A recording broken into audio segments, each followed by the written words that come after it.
Fisiología gastrointestinal, mi nombre es Francisco Lozano. Es importante leer alguna bibliografía junto con este video, recomendaciones. Cualquier libro de fisiología en su capítulo de introducción a la fisiología gastrointestinal puede contener la mayoría de los tópicos que se van a contener en este video. Entonces, para empezar a hablar del sistema gastrointestinal, tenemos que hablar de la anatomía. Anatomía del sistema gastrointestinal es algo que ustedes han visto desde la primaria probablemente con este diagrama que vemos aquí a la izquierda. En este diagrama que vemos aquí a la izquierda vemos que la primera parte del aparato gastrointestinal es la boca. La boca contenemos ciertas estructuras que son la glándula parótida y las glándulas salivales que se conectan directamente con la boca para incrementar la cantidad de secreciones que están dentro de esta. La boca tiene algunos componentes que tal vez pasan desapercibidos para nosotros en la medicina, componentes como lo son los dientes, como lo es la lengua, como lo es el paladar. Después de esto, en la boca pasamos a la faringe y la faringe se conecta con el esófago por algo que se llama esfínter esofágico superior. Este esfínter esofágico superior se abre para dejar el paso al esófago, a la comida que podemos estar consumiendo. Después de esto, hay un esfínter esofágico inferior que ustedes tendrán de tarea revisar cuáles son sus funciones. Llegamos después al estómago y del estómago empieza el proceso de digestión de las proteínas, donde posteriormente pasarán al intestino delgado. Este intestino delgado compuesto por duodeno, yeyuno y ilion, donde en este intestino delgado se deposita el contenido del hígado y páncreas que está almacenado principalmente en la vesícula biliar hacia la luz del intestino delgado. Pasaremos después al intestino grueso, que está conectado con el intestino delgado con el esfínter iliocecal, y en el intestino grueso las funciones principalmente son de motilidad, haciendo que el tránsito del bolo alimenticio llegue hasta el recto y finalmente hasta el ano, donde tenemos algunos esfínteres importantes. Entonces podemos ver aquí que la estructura es un tubo hueco que tiene diferentes glándulas que depositan su contenido en este tubo hueco. El sistema digestivo, entonces, para fisiología, lleva a cabo 4 funciones básicas. ¿Cuáles son las 4 funciones básicas que lleva a cabo el sistema digestivo? Estamos hablando de motilidad, secreción, digestión y absorción, que vamos a repasar en esta presentación. Principalmente, iniciamos con motilidad. ¿Qué es motilidad? Es movimiento. Y hay desde lo más simple hasta lo más complejo en el intestino, en el sistema digestivo. Podemos empezar con la boca. Ustedes conocen movimiento en la boca y van a decir, pues la lengua, ¿no? La lengua es un movimiento relativamente voluntario / involuntario. Pero ¿qué tal la masticación? ¿Qué tal cerrar o abrir los labios? ¿Qué tal tragar? Bueno, son movimientos que tienen un componente ya sea voluntario o involuntario. Y a partir de que llegamos al esófago, la mayoría de estos se vuelven completamente involuntarios y terminan en el ano, donde tenemos cierto componente voluntario que nos impide que nos hagamos del baño. Al mismo tiempo tenemos tipos de movimientos. ¿Qué tipos de movimientos hay? El propulsivo. ¿Qué es eso? Mover el alimento o el bolo alimenticio a través de todo el tracto.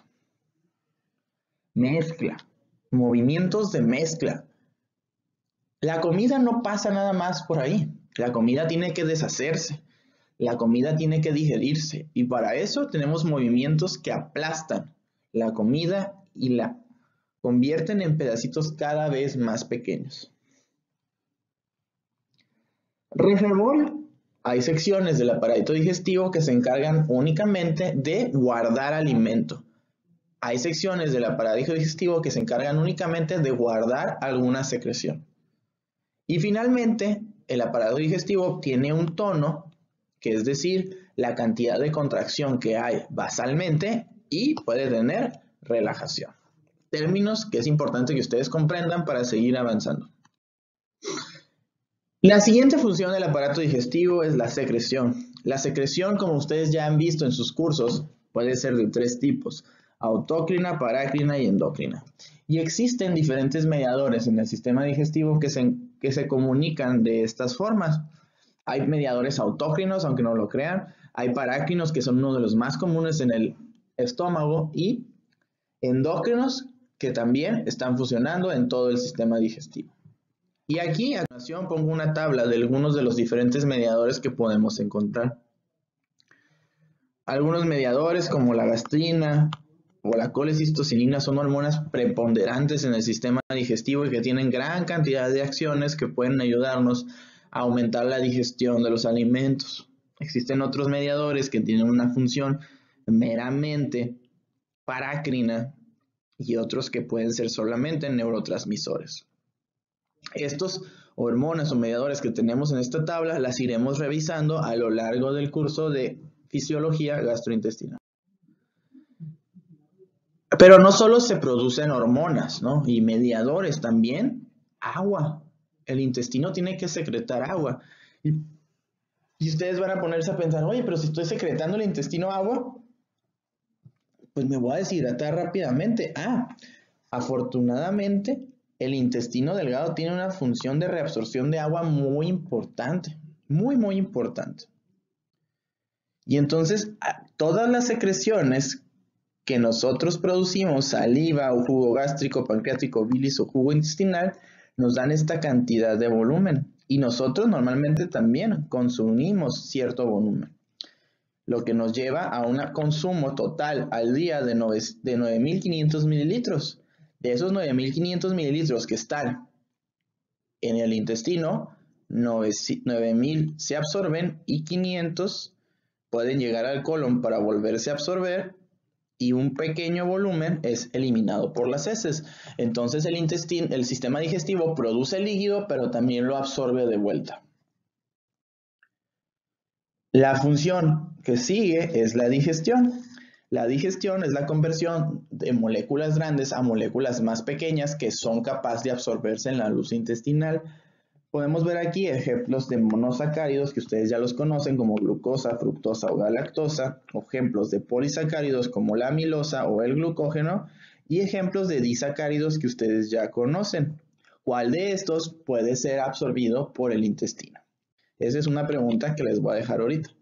¿Tienen un segundo? Dos, pues. Los únicos que pueden ser absorbidos de manera importante en el intestino son los monosacáridos. Entonces, pero nosotros consumimos cantidades importantes de los otros carbohidratos que vemos aquí. ¿Cómo le hace el sistema digestivo para poder convertir esas moléculas grandes en moléculas pequeñas? Bueno, la forma en la que el sistema digestivo hace esto es por medio de enzimas.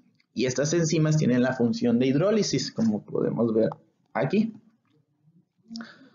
Tenemos la maltosa, que es un disacárido, y por medio de la hidrólisis de la maltosa tenemos dos moléculas de glucosa que ya pueden ser absorbidas en el intestino. Esta está muy difícil de absorber. Esta está más fácil de absorber. Tenemos la hidrólisis de proteínas complejas, ¿no? Un chorro de aminoácidos. ¿Tú crees que habrá un transportador para esas proteínas tan grandes? Claro que no. Entonces, ¿cómo le hace el intestino? Pues tiene que llevar a cabo un proceso de hidrólisis por medio de enzimas especializadas para convertir esas proteínas grandotas en aminoácidos o en péptidos pequeños que sí pueden ser transportados a través de la mucosa gastrointestinal. Finalmente tenemos la hidrólisis de las grasas, que es un proceso un poco más sencillo debido a que las grasas son liposolubles y pudieran atravesar la membrana sin necesidad de un transportador canal, pero aún así estas grasas, que son los triglicéridos, necesitan llevar a cabo un proceso de hidrólisis por medio de enzimas especializadas que van a convertir los triglicéridos en monoglicéridos y ácidos grasos libres que pueden ser transportados mucho más fácil o pueden difundir mucho más fácil a través de las membranas celulares. Funciones del aparato gastrointestinal, y tenemos aquí que las que ya hemos estado mencionando hasta el momento, ¿no? ¿Cuáles son las que ya hemos estado mencionando? Estamos hablando de motilidad, estamos hablando de secreción y digestión. Funciones que tienen un factor importante, ¿no? Cada una de las partes del aparato gastrointestinal tiene un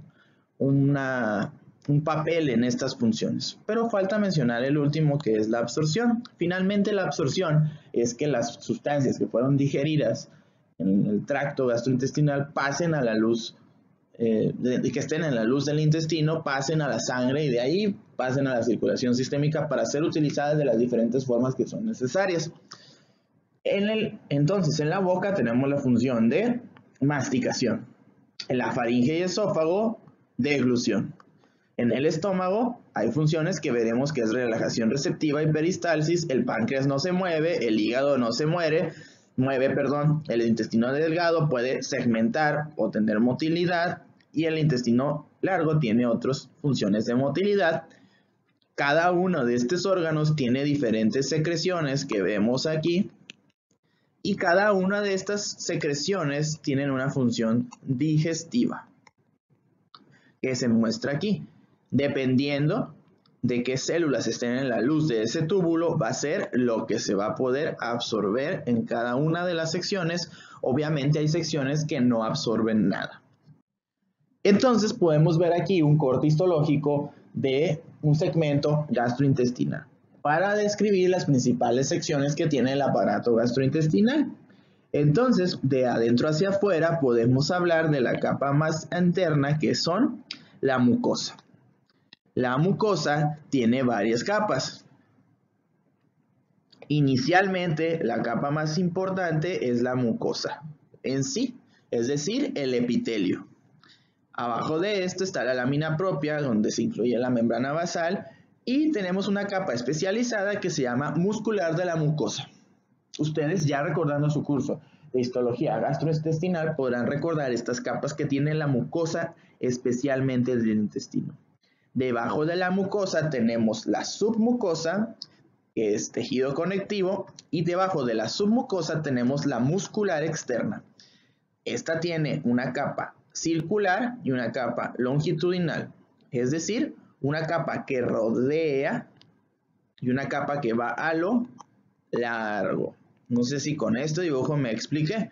La circular rodea el segmento y la longitudinal va a lo largo. Y finalmente hasta afuera tenemos la serosa, unida por el mesenterio al peritoneo, y este peritoneo anclado a la pared abdominal. Tenemos aquí la incorporación de un ducto. Este ducto o conducto viene de las glándulas accesorias que ustedes conocen, ¿no? Ya hablamos ahorita de cuáles glándulas accesorias existen y cómo sus contenidos tienen que ser depositados por medio de algún ducto. En algunas ocasiones, ese ducto, antes de entrar a la luz gastrointestinal, tiene como barrera un esfínter. Veremos a continuación, bueno, en las siguientes clases, cuáles son los esfínteres. Y una de las estructuras que no he mencionado, pero que tienen una importancia muy grande, son los plexos. Existen estructuras con neuronas especializadas que generan o integran las señales que ocurren dentro del sistema digestivo. No es necesario que todo lo que pase aquí sea recibido por el cerebro, ¿sí? El sistema digestivo tiene su propio cerebrito, que son estos plexos, ya sea el mientérico. ¿Por qué mientérico? Porque está en la capa muscular, o el submucoso, porque ¿dónde está? En la capa submucosa. Estos tienen diferentes nombres epónimos. Saben que a mí no me encantan los epónimos, por lo tanto vamos a continuar.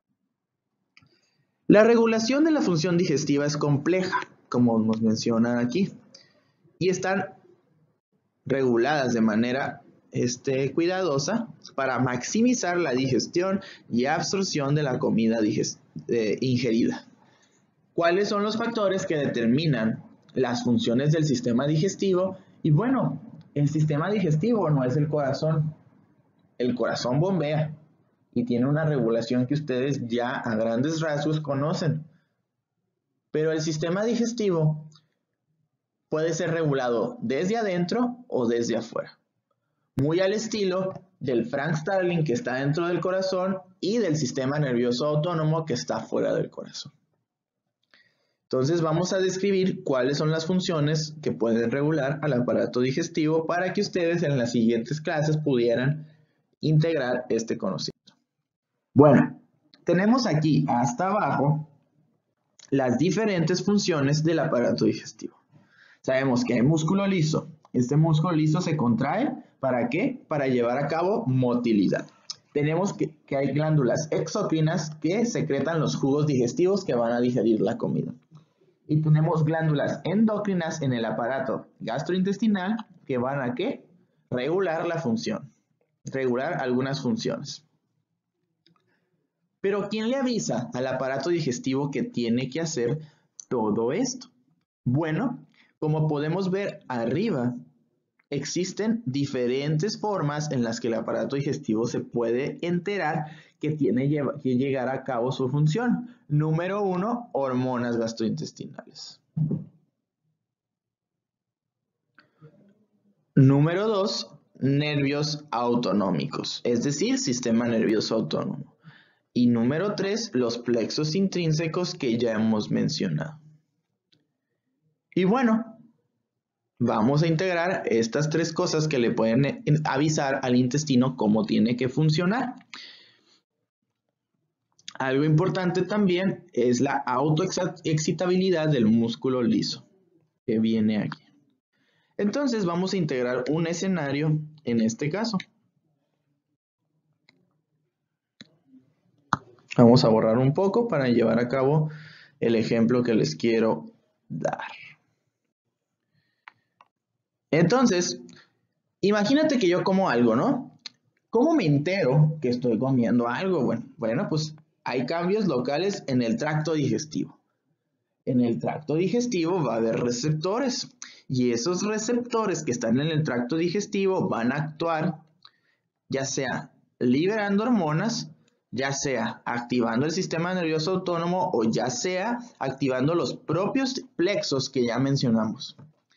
Todas estas cosas pueden influenciar el funcionamiento del aparato digestivo para adaptarse al cambio local que se creó en la mucosa gastrointestinal o en el tracto digestivo.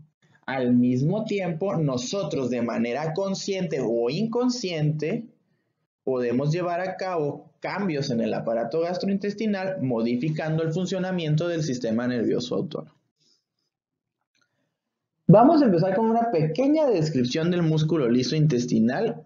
Y ustedes saben que el músculo liso puede ser de dos formas, multiunitario o unitario. El multiunitario es muy fino porque puede llevar a cabo movimientos aislados y el multiunitario es un movimiento tosco o brusco, ¿no? ¿Por qué? Porque todas las células están conectadas. Y en el aparato gastrointestinal, todas las células están conectadas. Es un tubo de músculo liso, donde todas las células están conectadas por medio de uniones en hendiduras. Entonces, si se despolariza esta célula, el potencial de acción de esa célula muscular va a viajar a todas las demás células y las va a despolarizar y contraer. Por lo tanto, a lo largo del músculo liso gastrointestinal, si se despolariza el Y1, luego se va a despolarizar. Esa despolarización va a llegar al ilion también. Y bueno, en el músculo liso del intestino ya vimos que existían ciertos plexos. Y estos plexos contienen unas células. Estas células son las células intersticiales de Cajal. Las células intersticiales de Cajal generan un cierto potencial que se llama potencial ondulante. Podemos ver aquí este potencial ondulante o de onda lenta, donde tenemos potenciales donde se despolariza poquito y se hiperpolariza poquito. ¿Qué genera este movimiento ondulante? Canales de calcio y canales de potasio, que van abriéndose y cerrándose dependiendo de los voltajes que hay adentro. Pero, ¿qué genera que haya un potencial de acción? Bueno, ¿ustedes qué creen? Vamos a repetir un poquito para que les quede claro. Las células intersticiales de Cajal están en los plexos que ya hemos mencionado y tienen un potencial de acción ondulante que está siendo transmitido a través del músculo liso multiunitario a todo el sistema digestivo. Entonces, en teoría, todo el sistema digestivo tiene un potencial de acción ondulante. Cuando las células intersticiales de Cajal se van a despolarizar y llevar a cabo potenciales de acción cuando hay un estímulo lo suficientemente potente para llevarlas al umbral y despolarizarse. Y cuando se llegan al umbral, este potencial de acción de las células intersticiales de Cajal va a pasar por todo el músculo liso de todo el tracto digestivo y se va a contraer segmentariamente todo el tracto gastrointestinal. Y entonces estas células intersticiales de Cajal tienen un ritmo de marcapasos, como vemos aquí. Y entonces, pues recordando, si se despolariza entonces la célula de Cajal que está conectada a esta, el potencial de acción va a viajar por todo el músculo liso en una dirección y va a ir contrayendo diferentes segmentos del aparato gastrointestinal y de esta forma se va a ir propulsando el alimento. ¿Ok? Aquí vemos cómo se lleva a cabo el potencial de acción del músculo liso. Es un recordatorio para por si quieren analizar esta imagen, volverla a ver, cuáles son las partes que componen. Y entonces los plexos intrínsecos pueden regular la frecuencia de contracción del músculo liso gastrointestinal. ¿Quién le puede avisar al plexo intrínseco que descargue o tenga potenciales de acción más frecuentes? Pues los receptores del aparato gastrointestinal. Entonces, les voy a poner un escenario. Yo me comí un cacahuate. Ese cacahuate distiende la luz intestinal. ¿Ok? Ese cacahuate distiende la luz intestinal. Al distender la luz intestinal, ¿sí?, se llevan a cabo cambios locales en el tracto digestivo que son detectados por receptores. Esos receptores le llevan a cabo la información a los plexos intrínsecos y entonces aumenta la frecuencia de descarga de las células intersticiales de Cajal, lo que lleva a una mayor contracción del músculo liso para mover ese cacahuate a través de todo el bendito tracto. Claro que esa no es la única señal que se va a activar.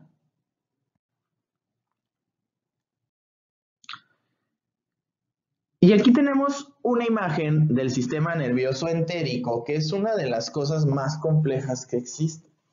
El sistema nervioso entérico es como un pequeño cerebro y en el sistema nervioso entérico se han encontrado la mayor parte de los neurotransmisores que existen en el cerebro. En el sistema nervioso entérico ya vimos que tenemos el plexo submucoso o el plexo mientérico, que dependiendo de qué zona se van a encontrar. Pero ¿quién le manda señales a estos plexos? El plexo mientérico y el plexo submucoso pueden estar influenciados ya sea por el simpático o el parasimpático, es decir, el sistema nervioso autónomo. Este sistema nervioso autónomo modifica la función de estos plexos y estos plexos van a modificar la descarga al músculo, van a modificar la descarga a las células secretoras y van a alterar la descarga de los vasos sanguíneos y de las células endócrinas que puedan existir. Entonces, si yo tengo un susto, se va a activar el simpático y el simpático va a mandar señales al sistema nervioso entérico para modificar la actividad de los vasos sanguíneos gastrointestinales, células endócrinas, células secretoras y músculos. Pero no es necesario que yo tenga un susto, para que se active el sistema digestivo, ¿verdad? En el sistema digestivo, en la mucosa también existen receptores, ya sea mecanorreceptores, quimioreceptores. Estos, como podemos ver aquí, llegan a células intermedias o neuronas intermedias en el sistema nervioso entérico. Estos mecanorreceptores y quimioreceptores llegan a neuronas intermedias en el sistema nervioso entérico y estas, por medio de reflejos, van a modificar la acción de las células que estén a los alrededores, al músculo también y a las células secretoras para adaptarse a los cambios que se detectaron en el tracto gastrointestinal.